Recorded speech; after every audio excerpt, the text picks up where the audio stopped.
നിമിഷപ്രിയയുടെ മോചനവുമായി ബന്ധപ്പെട്ട് ചാണ്ടി ഉമ്മനും അതോടൊപ്പം തന്നെ അദ്ദേഹത്തിൻ്റെ അമ്മയും ഗവർണറെ സന്ദർശിച്ചിരിക്കുകയാണ്. അത് ഒരു പ്രധാനപ്പെട്ട കാര്യം ആണ്, നിമിഷപ്രിയയെ മോചിപ്പിക്കണമെന്നത്. പക്ഷെ ഇതിലെ രാഷ്ട്രീയത്തിലേക്ക് വരുമ്പോൾ ഇനി വലിയ വിമർശനത്തിലേക്ക് പോകാനുള്ള സാധ്യതയുണ്ടല്ലോ. ഒരു RSSകാരനെ കാണാനായി ചാണ്ടി ഉമ്മൻ വരുന്നു. അല്ലാതെ തന്നെ ചാണ്ടി ഉമ്മനെതിരെ വലിയ വിമർശനമുണ്ട്. കോട്ടയം മെഡിക്കൽ കോളേജുമായി ബന്ധപ്പെട്ട് അതിനു മുന്നിൽ ചാണ്ടി ഉമ്മൻ ഷോ കാണിക്കുകയാണെന്ന് തിരുവഞ്ചൂർ അടക്കമുള്ളവർ വിമർശനം ഉന്നയിച്ചിരുന്നു.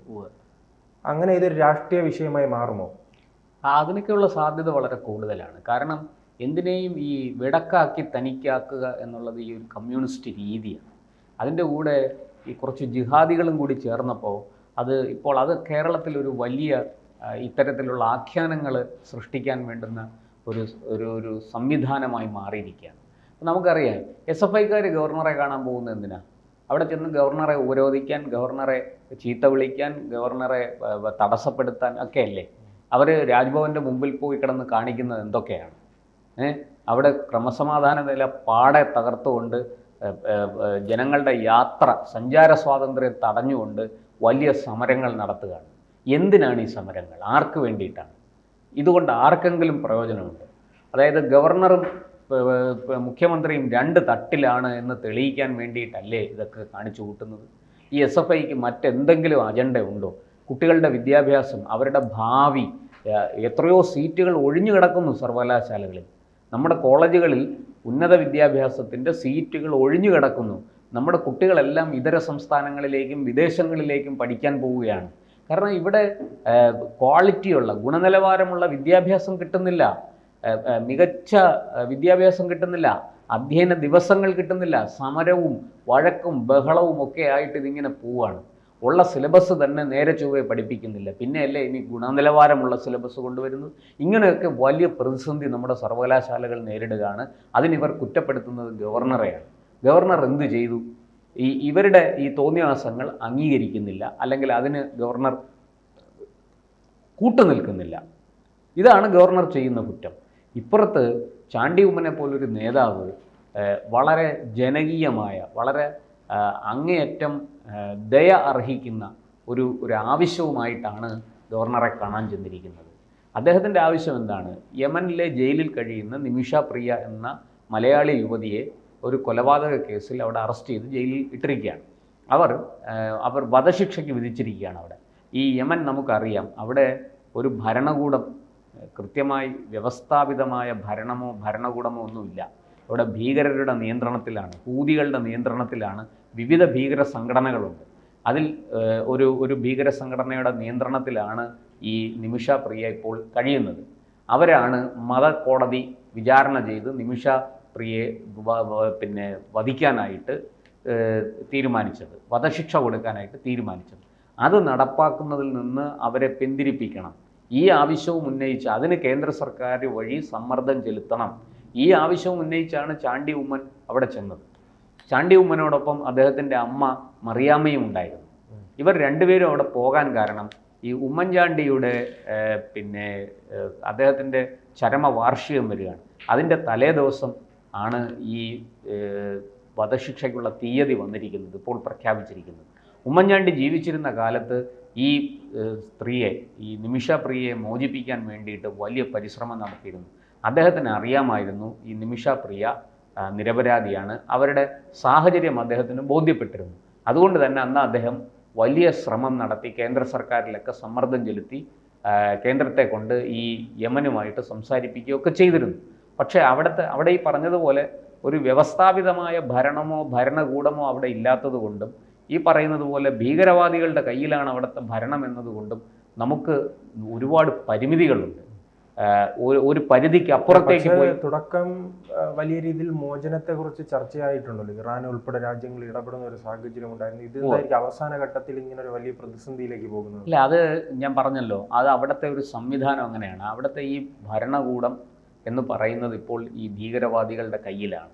അവരുടെ നിയന്ത്രണത്തിലാണ് അവിടെ കാര്യങ്ങളൊക്കെ നടക്കുന്നത്. അപ്പോൾ അവർ വിലപേശിക്കൊണ്ടിരിക്കുകയാണ് ഇന്ത്യയുമായിട്ട്. നമുക്കൊരിക്കലും അംഗീകരിക്കാൻ പറ്റാത്ത കാര്യങ്ങളൊക്കെ അവർ ആവശ്യപ്പെട്ടാൽ എങ്ങനെ അത് കൊടുക്കും? എങ്ങനെ അത് നമ്മൾ അവരോടൊപ്പം നിൽക്കും? നമുക്ക് തന്ത്രപരമായിട്ട് നയതന്ത്ര തലത്തിൽ സംസാരിച്ച് ഈ സ്ത്രീയെ തിരിച്ചു കൊണ്ടുവരാൻ പറ്റുന്നൊരു സാഹചര്യമല്ല. അന്താരാഷ്ട്ര കോടതി വഴി ഇടപെടാൻ സാധിക്കില്ല. കാരണം അതിനൊന്നും വഴങ്ങുന്ന അല്ലെങ്കിൽ അതിൻ്റെയൊക്കെ കീഴിൽ വരുന്ന ഒരു സംവിധാനമല്ല ഇപ്പോൾ അവിടെ ഭരിക്കുന്നത്. അതാണ് അവിടുത്തെ പ്രധാനപ്പെട്ട വിഷയം. ഈ പണ്ട് ഉമ്മൻചാണ്ടിക്ക് ഈ സ്ത്രീയുടെ ദൈന്യത, അവരുടെ നിസ്സഹായ അവസ്ഥ ബോധ്യപ്പെട്ട് അദ്ദേഹം വലിയ സമ്മർദ്ദം ചെലുത്തിയാണ് അന്ന് കേന്ദ്ര സർക്കാർ ഒക്കെ ഇടപെട്ടത്. അപ്പോൾ ഇത് മറിയാമ്മയ്ക്ക് നന്നായിട്ട് അറിയാം, ഉമ്മൻചാണ്ടിയുടെ ഭാര്യയ്ക്ക്. അപ്പോൾ അവർ അതുകൊണ്ട് ഈ വിഷയത്തിൽ ഇടപെടണം എന്ന് ആവശ്യപ്പെടുകയാണ്. ഇപ്പോൾ ചാണ്ടി ഉമ്മൻ കഴിഞ്ഞ ദിവസം ഗവർണറെ കാണാൻ അവിടെ വന്നിരുന്നു വേറൊരു ആവശ്യവുമായിട്ട്. അപ്പോൾ ഗവർണർ അദ്ദേഹത്തിൻ്റെ അമ്മയെക്കുറിച്ച് ചോദിച്ചു. അമ്മ എന്ത് ചെയ്യുന്നു, അമ്മയുടെ ആരോഗ്യസ്ഥിതിയൊക്കെ എങ്ങനെ ഉണ്ട് എന്ന് ചോദിച്ച് കുശലാന്വേഷണം നടത്തിയപ്പോഴാണ് ഈ കാര്യങ്ങളൊക്കെ ചാണ്ടി ഉമ്മൻ പങ്കുവച്ചത്. അപ്പോൾ അദ്ദേഹം പറഞ്ഞു, ഒരു ദിവസം അമ്മയും കൂട്ടി വരണം, നമുക്ക് ഇവിടെ വെച്ച് കാണാം എന്നൊക്കെ പറഞ്ഞ് യാത്രയാക്കി. ഇതറിഞ്ഞ ഉടനെ മറിയാമ്മ ഉമ്മൻ എന്ന അദ്ദേഹത്തെ കണ്ട് നമുക്ക് ഈ ആവശ്യം പറയാം, നിമിഷ പ്രിയയുടെ മോചനത്തിന് വേണ്ടി എന്തൊക്കെ ചെയ്യാൻ സാധിക്കും എന്ന് നമുക്ക് അദ്ദേഹത്തോട് ചോദിക്കാം, അദ്ദേഹത്തിൻ്റെ സഹായം തേടാം എന്ന് പറഞ്ഞാണ് ഈ മറിയാമ്മയും ചാണ്ടി ഉമ്മനും കൂടി അവിടെ വന്നത്. അവർ വന്ന് ഈ ആവശ്യം പറഞ്ഞപ്പോൾ തന്നെ ഗവർണർ തീർച്ചയായിട്ടും താൻ അതിൽ ഇടപെടും, വേണ്ടത് ചെയ്യാം എന്ന് പറയുകയും അപ്പോൾ തന്നെ കേന്ദ്ര സർക്കാരിലെ ഉന്നത ഉദ്യോഗസ്ഥരും അതുപോലെ തന്നെ വിദേശ രാജ്യങ്ങളിലെ ഈ യമനുമായിട്ട് നല്ല ബന്ധത്തിൽ കഴിയുന്ന, ഇപ്പോൾ ശ്രീജിത്ത് പറഞ്ഞതുപോലെ ഇറാൻ ഉൾപ്പെടെയുള്ള ചില രാജ്യങ്ങളുണ്ട്, യമനുമായിട്ട് നല്ല ബന്ധത്തിലാണ് പോകുന്നത്. അവിടെ തനിക്ക് പരിചയമുള്ള ആൾക്കാരെ എല്ലാം വിളിച്ച് ഈ വിഷയത്തിൽ എന്ത് ചെയ്യാൻ സാധിക്കും എന്ന് തിരക്കുകയാണ് ഗവർണർ.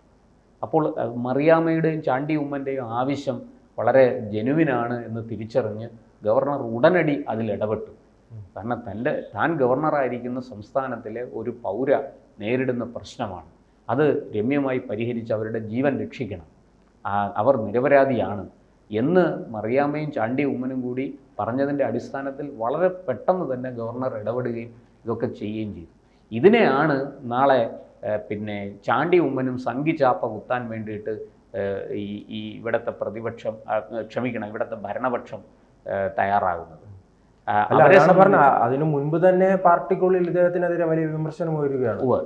ഒരു യുവനേതാവ് എന്ന നിലയിൽ കുറച്ചുനാൾ ഈ ഉമ്മൻചാണ്ടിയുമായി താരതമ്യം ചെയ്ത്, കാരണം ഒരു മുൻ രാഷ്ട്രീയക്കാരന്റെ മകനായി കുറച്ചു കാണുന്ന ഒരു രീതി ഉണ്ടല്ലോ, അങ്ങനെ ആ കുറച്ചു കാണുന്ന രീതിയിൽ അദ്ദേഹത്തെ ചങ്ങലക്കിട്ടിരുന്നു.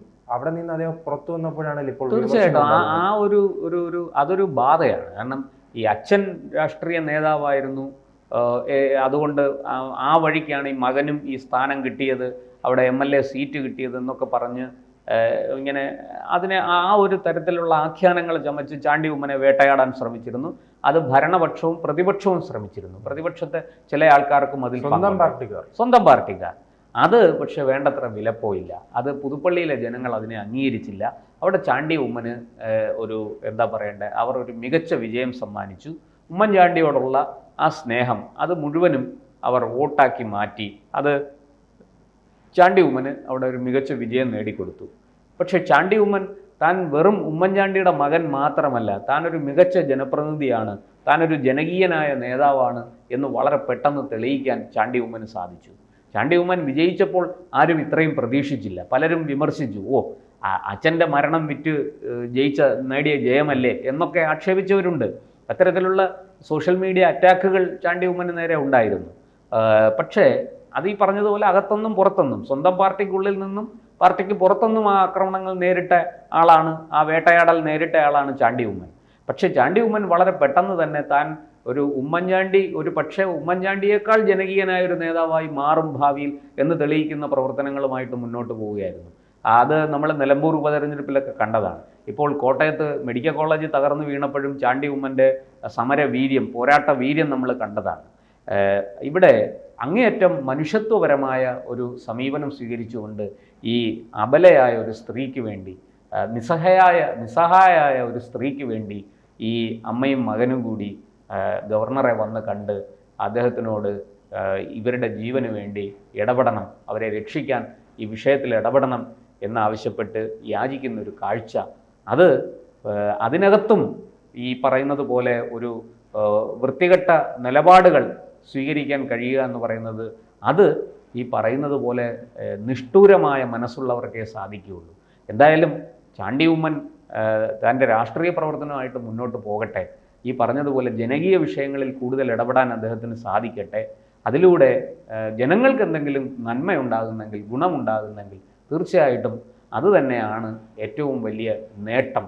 അദ്ദേഹത്തിൻ്റെ രാഷ്ട്രീയ ജീവിതത്തിന് അതുണ്ടാക്കി കൊടുക്കുന്ന ഒരു മേന്മ, അല്ലെങ്കിൽ അതുണ്ടാക്കി കൊടുക്കുന്ന ഒരു ലാഭം അത് ചെറുതായിരിക്കില്ല. കൂടുതൽ വാർത്തകളും വിശേഷങ്ങളും നിങ്ങളിലേക്ക് എത്താൻ ABC മലയാളം സബ്സ്ക്രൈബ് ചെയ്യുക, ബെൽ ബട്ടണും അമർത്തുക.